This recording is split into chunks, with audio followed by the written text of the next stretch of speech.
कि कोई गाय को काट दो और रातों रात उसको किसी मंदिर के अंदर उसकी लाश फेंक दो और दीवार पे लिख दो अल्लाह अकबर। तो हिंदू लोग जब जगेंगे देखेंगे तो समझेंगे सारे मुसलमान बदमाश हैं। या कोई सुअर काट के मस्जिद में फेंक दो और दीवार पे लिख दो जय श्री राम। तो मुसलमान जगेंगे वो सोचेंगे सारे हिंदू बदमाश हैं। बहुत अफसोस ये होता है कि जब हम देखते हैं कि व्हाट्सएप ग्रुप्स में या आरडब्ल्यूएस में या सोसाइटी के पार्क्स में आप ही की उम्र के या आपसे बहुत कम उम्र के बुजुर्ग जो हैं वो बैठ करके वो बातें करते हैं जिससे देश और समाज टूटता है। जातिवाद से लेकर के, चाहे वो करप्शन हो, चाहे वो दहेज प्रथा हो, चाहे वो सांप्रदायिकता हो, चाहे वो इस तरह की जो भारत की समस्याएं हम अपने बचपन में निबंधों में कि भारत में कुरीतियां क्या हैं, समस्याएं क्या हैं, आज उनको खुल करके सपोर्ट कर रहे हैं हमारे बुजुर्ग। ये कैसा दौर है जब अपने बच्चों के लिए, अपनी अगली नस्लों के लिए ये बुजुर्ग एक शांतिपूर्ण माहौल नहीं पैदा करना चाहते और वो चाहते हैं। ज़्यादातर घरों का हाल ये है कि उन्होंने दिल्ली जैसे शहरों में अपने बच्चों को कनाडा भेज दिया, अपने पोतों को कनाडा भेज दिया है, अमेरिका भेज दिया है और यहाँ वो चाहते हैं जो गरीब मुसलमान और गरीब हिंदू और गरीब सिख है वो आपस में जूझता रहे। तो ये हमारे बुजुर्गों का चरित्र ऐसा हो गया है, ये तो बहुत ताज्जुब होता है। और ये अक्रॉस द बोर्ड ये शिकायत है लोगों को। जब मैं बात करती हूँ तो पता चलता है कि जो व्हाट्सएप ग्रुप है खानदानों के, बड़े बड़े खानदानों के, उसमें बुजुर्ग सबसे ज़्यादा विभाजनकारी बातें कर रहे हैं। देखिए, आपको पहले समझना होगा कि आम आदमी की जो मानसिक स्तर बड़ा नीचा होता है, भरा हुआ है जातिवाद, सांप्रदायिकता वगैरह। और प्रोपेगेंडा ऐसी चीज है, it's such a powerful instrument. मैं आपको बताऊं, 1933 में हिटलर पावर में आए जर्मनी में, और जो उन्होंने जहर फैलाया यहूदियों के खिलाफ, यानी almost the whole German nation went mad.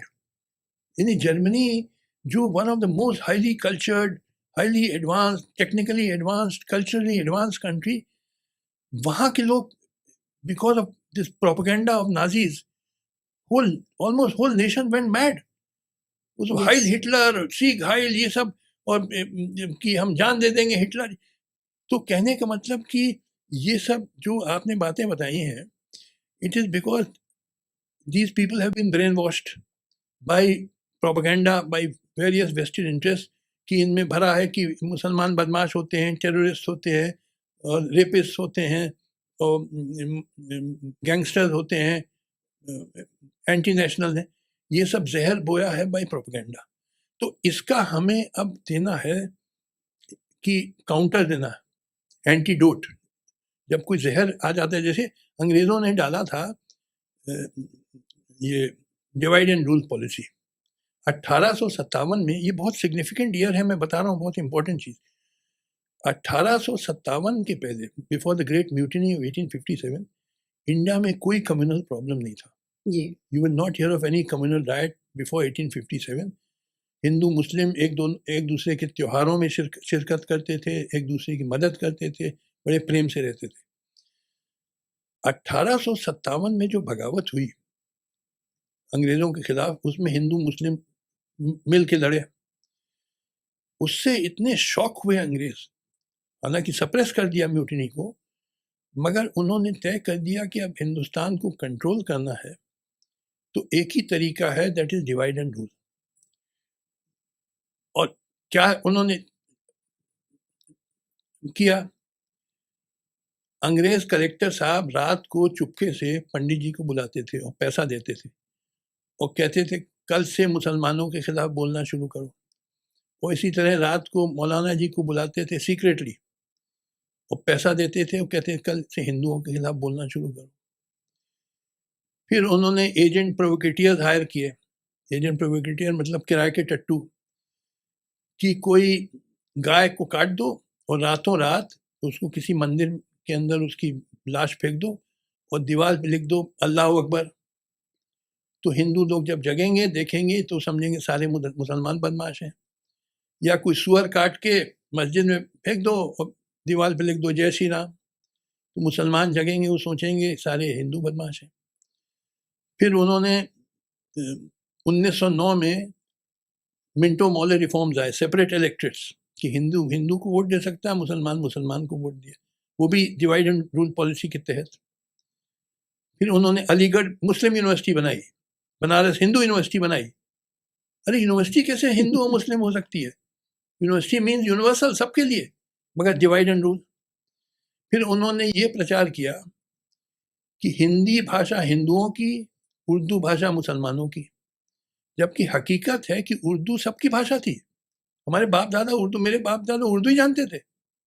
Prime minister Manmohan Singh ने मुझसे बताया कि मैं अपनी स्पीचेस सब उर्दू में लिखता हूँ। उर्दू सिर्फ मुसलमानों की नहीं थी, हिंदू सिख सबकी भाषा थी। मगर लोगों तोड़ना, तो उनका एजेंट था, उसका नाम था भारतीय हिंदू हरिश्चंद्र, जो कहते हैं फादर ऑफ हिंदी, जबकि वो ब्रिटिश एजेंट था। उसने क्या किया कि जो जैसे लफ्ज हैं, जिला सब जानते हैं, डिस्ट्रिक्ट, उसका नाम आप बदल के जनपद कर दिए। मैं एक बार इलाहाबाद हाई कोर्ट में जज था, एक वकील साहब दीना कोई मिश्रा जी हैं, वो सिर्फ हिंदी में बहस करते हैं, आज भी शायद जीवित हैं। उन्होंने एक एप्लीकेशन दी मुझे जिस पे लिखा है प्रतिभू आवेदन पत्र। तो मैंने पूछा उनसे, व्हाट इज दिस प्रतिभू? बोले इट इज बेल एप्लीकेशन। मैंने कहा बेल को बेल कहो या जमानत कहो सब समझते हैं, मगर आपको क्योंकि फारसी लफ्ज है उससे नफरत है, आपने हटा के प्रतिभू तक कर दिया। मैं मद्रास में चीफ जस्टिस, तो वहां भी जमानत कहते हैं। मगर देखिए, दूसरी भाषाओं के शब्द अगर आपकी भाषा में आते हैं और बोलचाल के हो जाते हैं, उससे आपकी भाषा कमजोर नहीं होती बल्कि और शक्तिशाली हो जाती है। जी। जैसे कि अंग्रेजी में इतने शब्द है, जर्मन, फ्रेंच, अरबिक, हिंदुस्तानी, आप डिक्शनरी उठाइए इंग्लिश, उसमें बिरयानी मिलेगा, बाजार मिलेगा, दे आर इंग्लिश वर्ड्स, जबकि थे वो फारसी लफ्ज। तो उससे अंग्रेजी और शक्तिशाली हो गई।